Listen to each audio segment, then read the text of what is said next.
Bonjour à toutes et à tous, ici Emma Hollen des podcasts Chasseurs de Sciences et Vitamine Tech, aussi responsable audio chez Futura. Je me permets de prendre quelques secondes au début de ce podcast pour vous annoncer que Futura a récemment changé de peau, donc je vous invite à vous rendre sur le site futura-science.com pour découvrir notre nouveau look et explorer les nouvelles fonctionnalités de Futura. Bonne journée à toutes et tous.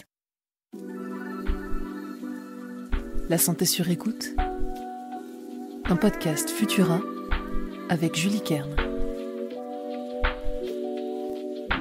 Bonjour, ici Julie, chef de la rubrique santé chez Futura. Bienvenue dans ce nouvel épisode de La santé sur écoute. C'est la rentrée et vous vous êtes peut-être fixé des objectifs sportifs. Pourquoi pas marcher les fameux 10 000 pas quotidiens nécessaires à notre santé? Mais est-ce que vous vous êtes déjà demandé d'où venait ce chiffre? Issu d'études scientifiques ou fixé de façon arbitraire, nous allons démêler tout cela ensemble dans cet épisode de La santé sur écoute. N'hésitez pas à nous suivre sur vos plateformes d'écoute préférées pour ne pas manquer un seul épisode. Quand on regarde les articles sur Internet sur ce sujet, ce serait l'OMS qui aurait mis en place l'objectif des 10 000 pas quotidiens pour garder la forme. Autant vous le dire, j'ai cherché longtemps sur leur site pour trouver l'origine de ce chiffre, sans succès. Si l'OMS est d'accord pour dire que la sédentarité est associée à des problèmes de santé et que la marche est un bon moyen de bouger facilement, elle n'a jamais établi la limite minimale de 10 000 pas par jour. 10 000 pas par jour, cela correspond à environ 6,5 km selon votre foulée.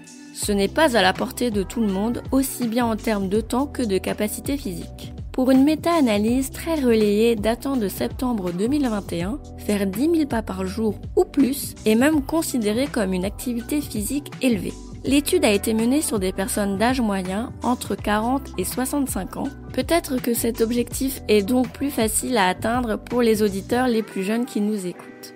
Toujours est-il que cette étude, menée auprès de 2000 personnes, montre que faire entre 7000 et 10 000 pas par jour suffit pour voir des effets positifs sur notre santé et plus précisément sur les maladies cardiovasculaires. Une étude plus récente de mars 2022 s'est posé la même question, mais en élargissant le champ à toutes les causes de mortalité. Marcher entre 6000 et 8000 pas par jour réduit le risque de mortalité pour les plus de 60 ans. C'est entre 8000 et 10 000 pas par jour pour les moins de 60 ans.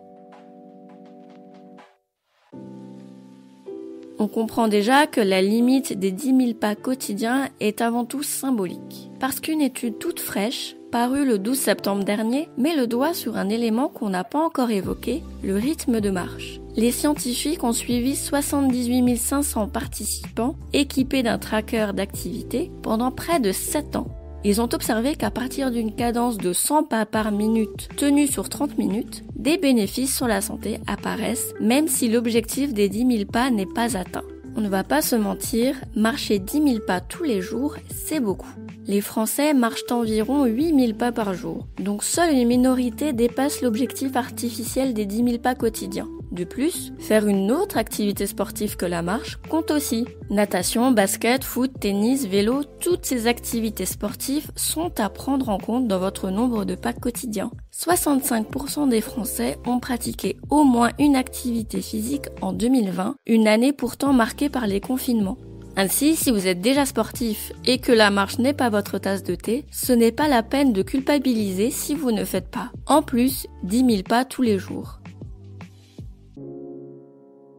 Néanmoins, la marche reste la forme d'activité physique la plus accessible aux personnes valides, quel que soit leur âge ou leurs conditions de revenus. C'est la solution la plus simple pour faire du bien à son corps, mais aussi à son mental, puisque la marche libère des endorphines qui diminuent le stress et l'anxiété. Cerise sur le gâteau, marcher dans la nature booste encore un peu plus tous ces effets positifs. Et c'est une excellente façon de garder sa santé sur écoute.